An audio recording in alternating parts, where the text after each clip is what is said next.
वालेकुम, आप देख रहे हैं 5 न्यूज़ और मैं हूं मोहम्मद हसनैन खान। बुलेटिन का आगाज़ करेंगे। सबसे पहले बात करेंगे कराची में आने वाले ज़लज़ले के झटकों के हवाले से। कराची में ज़लज़ले के झटकों के दौरान मलीर जेल से 216 कैदी दीवारें तोड़कर फरार हो गए हैं। कैदियों ने पुलिस एहलकारों से असलहा छीनकर फायरिंग की। फायरिंग के दौरान एक कैदी हलाक जबकि 5 ज़ख्मी हो गए।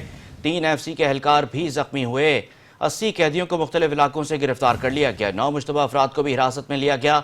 ज़लज़ले के झटकों के बायस कैदियों को बैरक से बाहर निकाला गया था। वज़ीर जेल सिंध अली हसन जरदारी ने मलीर जेल से कैदियों के फरार की खबरों का नोटिस ले लिया और IG जेल और DIG जेल से रिपोर्ट तलब कर ली।